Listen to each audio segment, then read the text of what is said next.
سب سے زیادہ اگر مدینہ منورہ میں کسی کے پاس زمین تھی تو اللہ کے رسول علیہ السلام کی زمین تھی۔ آپ جا کر سیرت پڑھیں، حضور علیہ السلام نے پیون کا لباس بھی پہنا اور کبھی کبھی 27 اونٹ کی قیمت دے کر ایک جبہ بھی خریدا۔ اس کا مطلب یہ ہے کہ پیون کا اس لیے پہنا کہ اگر غربت آ جائے تو تیرے پیون پر رسول اللہ نے اپنی سنت کا پردہ ڈال دیا ہے۔ یہ مطلب نہیں کہ کوئی محفل میں پیون والا پہن کر کے آئے گا تو لوگ اس کی غربت کا مذاق اڑائیں گے، بلکہ اللہ کے رسول نے پیون والا پہن کر غریبوں کے لیے سنت بنا دی۔ اور اگر کوئی قیمتی پہن کے آئے گا تو کوئی اس کو مغرور نہ کہے۔ 27 اونٹ دے کر کے جبہ خرید کر قیمتی پہننا بھی اپنی امت کے لیے سنت بنا دیا۔ تو اب غربت مسلط کی جا رہی ہے، اور غربت اللہ کے رسول علیہ السلام فرماتے ہیں کبھی کبھی انسان کو کفر تک لے جاتی ہے۔ غربت کی وجہ سے لوگ کفر تک بک دیتے ہیں۔ یہ لوجوں میں بکنے والی بچیاں، ارتداد کا فتنہ، ایمان پر منڈلاتے ہوئے خطرات، اس میں سب سے بڑی وجہ ایک غربت بھی ہے۔ غربت کی چکی میں لوگ پس رہے ہیں۔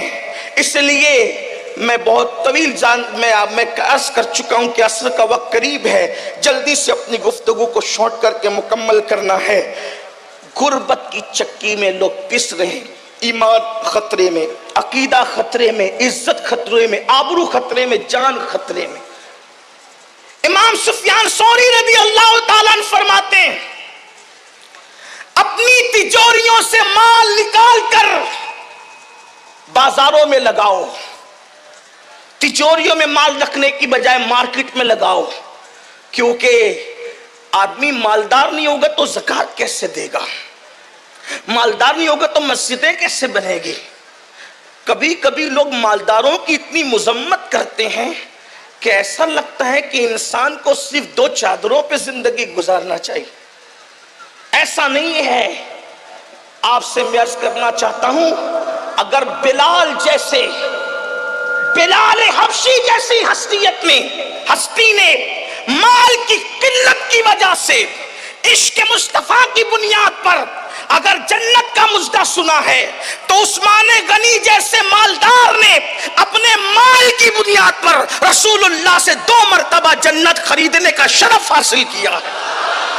اور یہ بھی شان مصطفیٰ ہے، غریب کو بھیک میں جنت دی اور مالدار کو بیچ کر جنت دی، اور بتا دیا اللہ اکبر کہ میں صرف بانٹنے والا نہیں ہوں بلکہ بیچنے والا بھی ہوں، اور بیچتا وہی ہے جس کو مالک بنا دیا جاتا ہے۔ تو آقا کو عطا اس طرح کیا گیا کہ خالق کل نے آپ کو مالک کل بنا دیا۔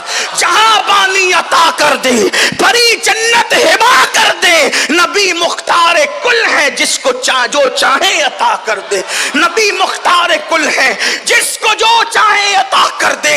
اور جہاں میں ان کی چلتی ہے وہ دم میں کیا سے کیا کر دے، زمین کو آسماں کر دے، سریا کو سرا کر دے۔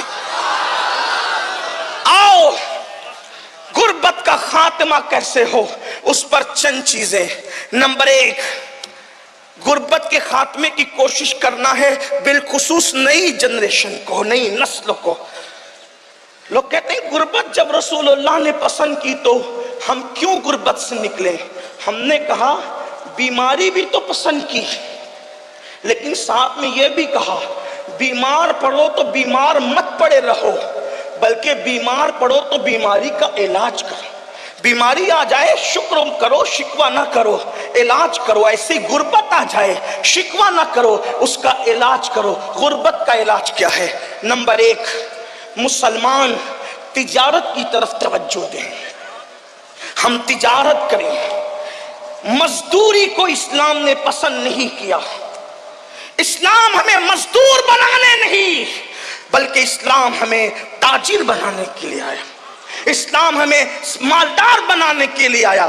آپ کو نہیں پتا اللہ کے رسول کی محنتوں نے اتنا مالدار کر دیا تھا کہ جب بحرین سے حضرت ابو ہریرہ آئے تو بیت المال کے لیے 7 لاکھ درہم لے کر کے اپنے ساتھ. تو حضرت ابو ہریرہ کو فاروق اعظم نے ہنس کے کہا، ہنس کر کے کہا کہ ان کی طبیعت میں کچھ بھولا پن تھا، تو ہنس کر کے کہا کہ ابو ہریرہ تو کہتا ہے 7 لاکھ درہم لایا ہے تو تجھے گنتی بھی آتی ہے؟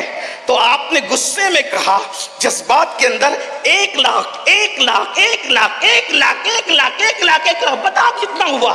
تو کہا 7 ہوا. تو کہا اتنا ہی لایا ہوں.